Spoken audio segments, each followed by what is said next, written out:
Okay, Lloyd over here, he's going to come back to another subject that that he has prepared for us. Thanks so much, Lloyd, for doing this, taking the time to do it. And this has to do with abrogation. Now, abrogation, I've always heard, and remember, there are two verses in the Quran that speak about abrogation. In chapter 2, verse 106, and in chapter 16, verse 101. That which we give, which is called Mansukh, we give something better, which is called Nasikh in Arabic. So Mansukh is the original verse, that's the first verse. Then another one is given by Allah at a different date, a later date, and that is known as Nasikh, which is strong. The one is weak, the other is strong. So the strong abrogates the weak, eradicates the weak. It's referred to really as the abrogating and the abrogated. That's how they typically refer to it within the text. Okay, abrogating would be Nasikh and abrogated would be Mansukh, the earlier one. Now, the difficulty with the Quran, of course, is which comes first, which comes second, because there's no chronology in the Quran. It's ulta pulta, it's all over the place. Rule of thumb is when you take the Quran and you just, at least in the Quran, and you're going to be going into the Shariah and explaining that, but from the Quranic standpoint, this is the first half, this is the second half. That was Medinan, that was Meccan. So the second half actually came first. The first half came second, turned upside down, you got the right sequence. There's more than one kind of abrogation. I'll just briefly mention another type of abrogation called Mantuk and Mafun. Have you heard of those? No. Okay, so very briefly, and I can do this at another time, but Mantuk and Mafun. Let's say a verse in the Quran says the sky is blue. And now Muslims have a look outside and they realize they made a mistake and the sky is bright pink. What happens is the verse still says the sky is blue because that is what is in the text.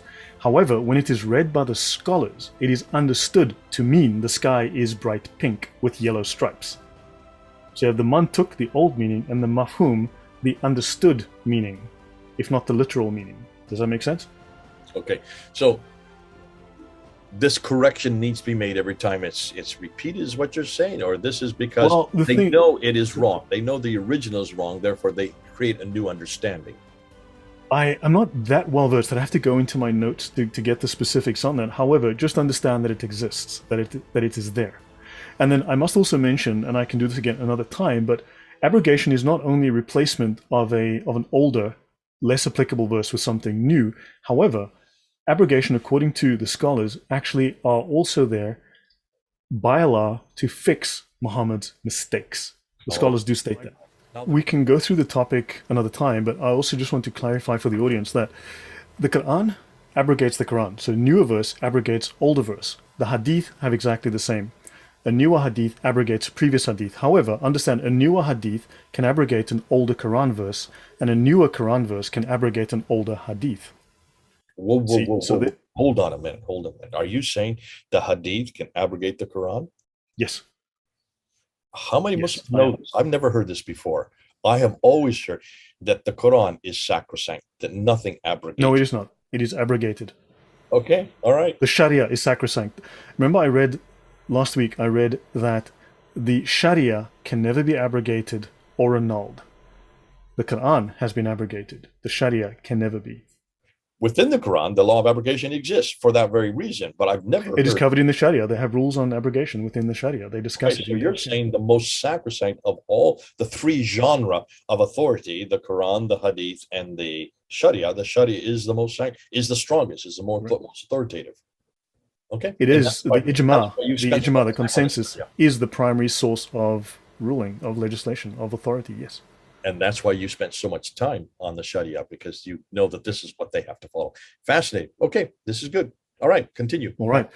Right, so maybe we can jump onto the topics. It's just 3 slides, really. I just want to talk about a couple of subjects about how Christianity has been abrogated by Islam. So I'll share my screen and we'll just jump into that. Christianity has been abrogated by Islam. It has replaced all religions before it. So this is the Reliance of the Traveller, and you did say earlier that it is the Shaafi school of Fiqh manual. However, I do want to clarify, Jay, this is the most popular Islamic law manual in the world. Oh, so it's used by the Maliki and the Hanbali and Hanafi schools as well? This is the single most common and single most popular Islamic law manual in the world. Okay. It was written to be accessible. It is a single volume. It is not 4 volumes of thousands of pages. It's a single volume, and therefore it is very popular, and it is used by all schools of Islam. Would you suggest we buy it and have it in our library? I would strongly recommend that. Obviously you can download as PDF, but yes, it is a very valuable resource. We will put right there at the bottom in the description box. We'll show you where you can get it in PDF. So if you do want it, if you don't want to have to buy it, you can go ahead and get it. It's just one volume, and therefore I would suggest, as Lloyd is saying, that you all get a copy of it. So section W 4.0, the finality of the Prophet's message, taken from section A 1.5. This section has been translated to clarify possible confusions among Muslims as to Islam's place amongst world religions. They clarify for us here in point 2, previously revealed religions were valid in their own eras, as is attested to by the Qur'an. However, they were abrogated by the universal message of Islam, as is equally attested by many verses of the Qur'an. And these points are worthy of attention from English-speaking Muslims who are occasionally exposed to erroneous theories advanced by some teachers and Quran translators. And these erroneous theories are, they affirm that these religions' validity, or they're affirming these religions' validity, but denying or not mentioning their abrogation. So Islam has abrogated Christianity, right? Or that it is unbelief, kufr, it is unbelief for a Muslim to hold that the remnant cults, now bearing the names of formerly valid religions, such as Christianity or Judaism, are acceptable to God, Allah the Most High, after he sent the final messenger to the entire world.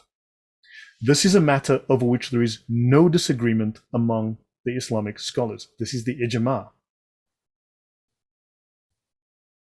Now, Islam is the final religion that Allah will never lessen or abrogate until the last day. Wow. Okay. So we are remnant cults of formerly valid religions. When we pray according to the Islamic law, our prayers fall as ashes, as dust at our feet. Allah doesn't even hear us. He is blind to us. Okay. Wow. Puts us in our place and shows us where we are in the view of Muslims. And you can see, if they've been reading this, why they look down upon us. So it happens in every religion. Catholics do that to Protestants. Protestants see Jehovah's Witnesses and Mormons as cults. So we do that all. We kind of look down on the other as being something less than. And here you see that there's an injunction. Now we do that just between ourselves. There's nothing written down that says that Protestants are cults or that Jehovah's Witnesses or Mormons are cults. We just say that off the top of our head. Here, this is actually written down as an injunction that all Christians and Jews, in this case, are nothing more than cults. Right. So hopefully that clarifies, and we'll move to the next. Now, understand that Islam teaches that Abraham hates Jews and hates Christians. So let's have a look here at Quran 60 verse 4. You have already had a fair example in Ibrahim and the ones with him, as they said to their people, surely we are completely quit of you, and whatever you worship apart from Allah, we disbelieve in you, and between you and us is enmity. Enmity is defined in the dictionary as hostility, hatred, ill will, animosity, antagonism. So between you and us, enmity has appeared, and abhorrence. Abhorrence is defined as extreme repugnance, loathing, and abomination. So between you and us, enmity has appeared, and abhorrence forever, until you believe in Allah alone. Except that Ibrahim said to his father, I will definitely ask forgiveness for you, and in no way do I possess anything for you from Allah. Now that's from the Dr. Ghali translation, Quran 60 verse 4. Now, there's an Islamic doctrine called the doctrine of al-wala wal-bara, disassociation and enmity, or loyalty and disavowal. You will find other terms utilized.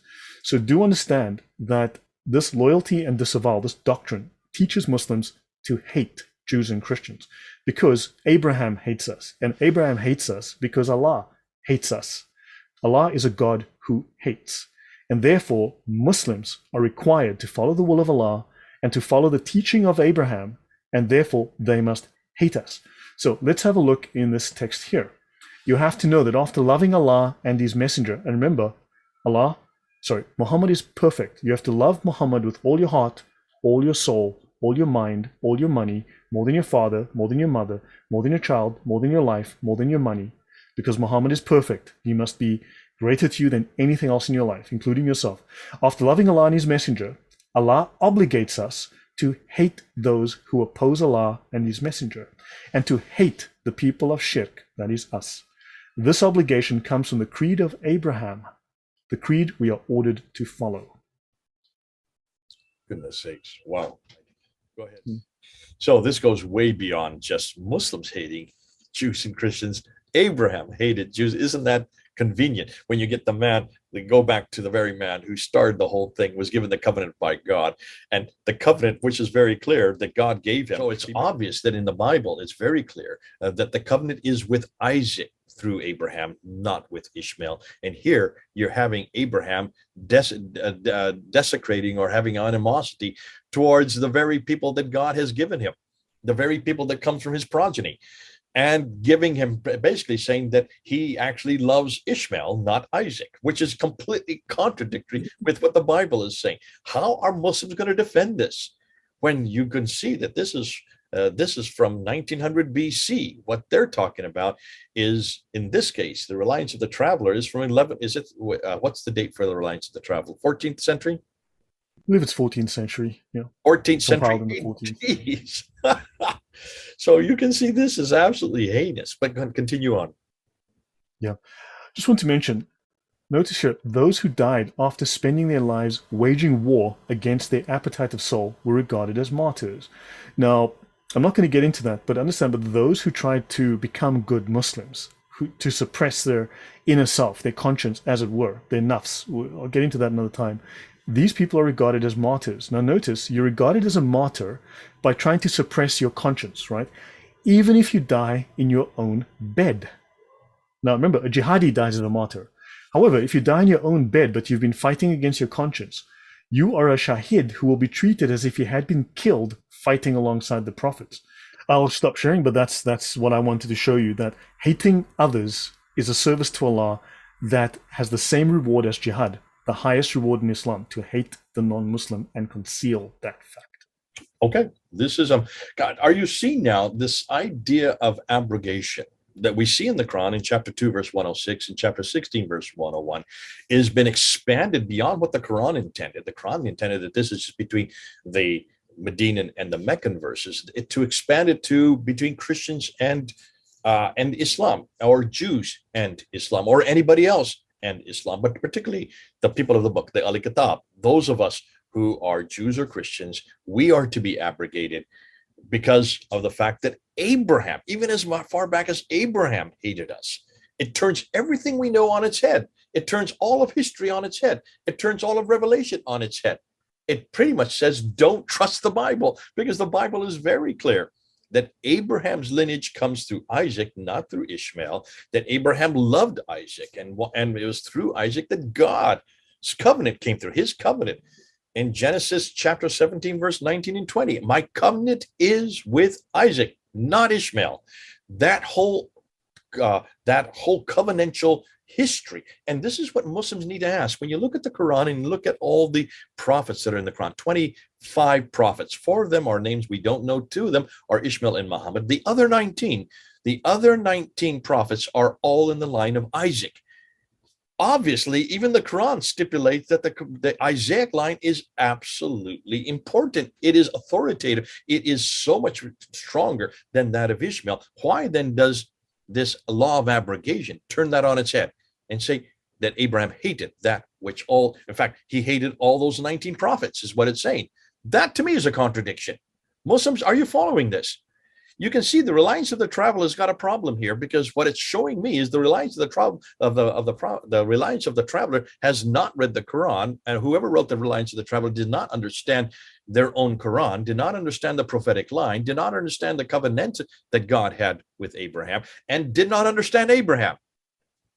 I'll leave it for you Muslims to try to make sense of all that and try to come up with some type of response. I wouldn't know how to respond if I were a Muslim.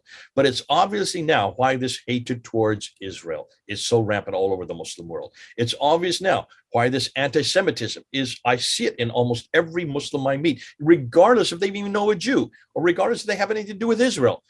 Many of my Muslim friends who come from Pakistan and India have never met a Jew, and they'll never see a Jew, and have nothing to do with Israel, yet they hate Jews. Why is it this visceral hatred? Well, I can see why now. They have been pretty much indoctrinated to do so because of this law, not only of abrogation, but because of all the other teachings they have. And we saw in even just in the last episode where we saw the Al-Qayyim making slander upon slander against Christians and Jews. When you grow up with that type of slander, when you grow up with that type of, I've heard this from Muslims all the time. They look at us as pig eaters and urinators all the time. Now I see where it comes from. It comes from variations of Ibn Qayyim and Ibn Taymiyyah's work is found in what they call the tarbiyah guides, the behavioral guides or manners guides. Those are what Muslim students learn in their madrasa. But in fact, you even have variants for young children as early as 5 who go to like their version of Islamic school, madrasa for like little kids.